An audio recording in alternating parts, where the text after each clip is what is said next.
Setiap manusia dilahirkan dengan sebuah kompas di dalam hatinya, sebuah petunjuk alami yang Allah tanamkan, yang kita kenal sebagai fitrah. Fitrah ini menuntun kita pada kebaikan, pada kesucian, dan pada aturan-aturan alam yang telah Allah tetapkan. Namun ada kalanya manusia dengan hawa nafsunya sengaja merusak kompas tersebut, berbelok begitu jauh hingga ia tersesat dalam kegelapan yang pekat.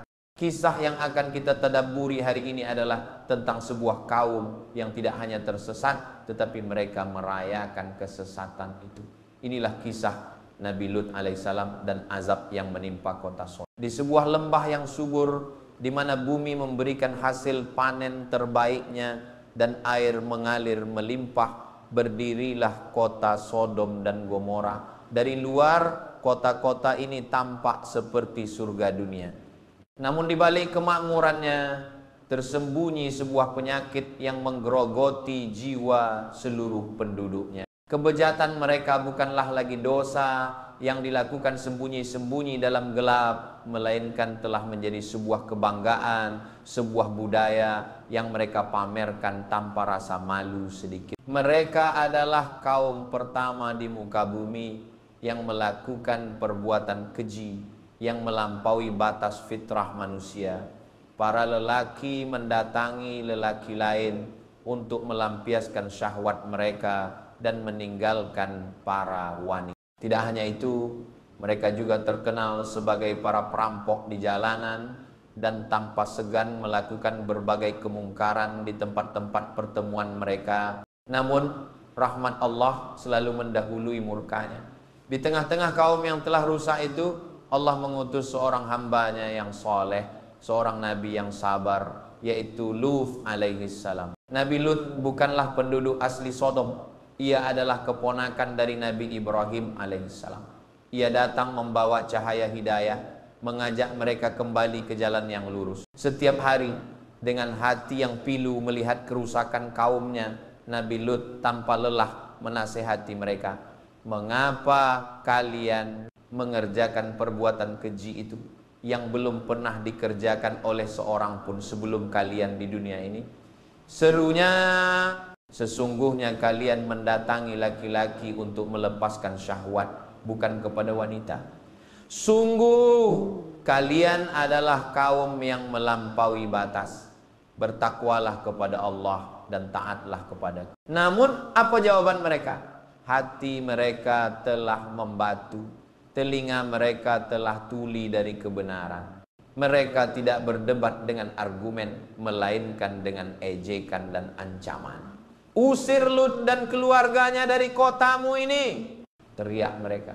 Sesungguhnya mereka adalah orang-orang yang sok suci. Mereka bahkan dengan sombongnya menantang Nabi Lut. Datangkanlah kepada kami azab Allah jika kamu termasuk orang-orang yang benar. Melihat penolakan yang total dan kesombongan yang mencapai puncaknya, Nabi Lut pun mengangkat tangannya ke langit. Jiwanya merintih, hatinya. Ia tidak lagi memohon hidayah bagi mereka, karena ia tahu mereka telah memilih jalannya sendiri. Ia berdoa, "Ya Tuhanku, tolonglah aku dengan mengalahkan kaum yang berbuat kerusakan itu." Dan doa seorang nabi yang dizalimi didengar oleh langit. Maka Allah pun mengutus para malaikatnya yang menjelma dalam wujud pemuda-pemuda yang sangat tampan untuk menyampaikan kabar gembira kepada Nabi Ibrahim tentang kelahiran Ishak, dan setelah itu untuk menjalankan tugas menghancurkan kaum Lut. Ketika para malaikat ini tiba di Sodom sebagai tamu Nabi Lut, hati sang Nabi menjadi sangat gundah.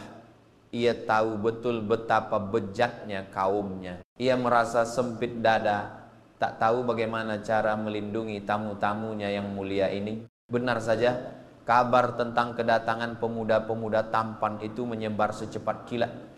Para lelaki Sodom dengan mata yang dibutakan oleh nafsu datang berbondong-bondong mengepung rumah Nabi Lut.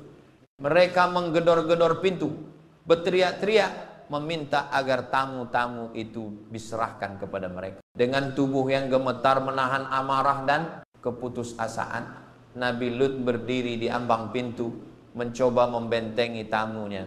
Wahai kaumku, pintanya dengan suara parau, inilah putri-putriku, maksudnya para wanita di negerimu, mereka lebih suci bagimu. Bertakwalah kepada Allah dan janganlah kamu mencemarkan nama baikku terhadap tamuku ini. Tidak adakah di antara kamu seorang yang berakal? Namun mereka menjawab dengan hinaan, engkau tahu kami tidak punya keinginan terhadap putri-putrimu. Di puncak keputusasaan Nabi Lut itulah para tamunya berkata, wahai Lut, sesungguhnya kami adalah utusan-utusan Tuhanmu. Sekali-kali mereka tidak akan dapat mengganggumu. Lalu dengan izin Allah, para malaikat itu membutakan mata kaum Sodom yang berada di luar. Mereka meraba-raba dalam kegelapan, saling bertabrakan, tak mampu menemukan jalan. Para malaikat kemudian memberikan perintah terakhir, pergilah engkau beserta keluargamu pada akhir malam, dan janganlah ada seorang pun di antara kamu yang menoleh ke belakang kecuali istrimu. Sesungguhnya dia akan ditimpa azab yang menimpa mereka. Ya, maka pergilah Nabi Lut bersama kedua putrinya berjalan dalam kegelapan malam, meninggalkan tanah air yang telah dipenuhi kekejian.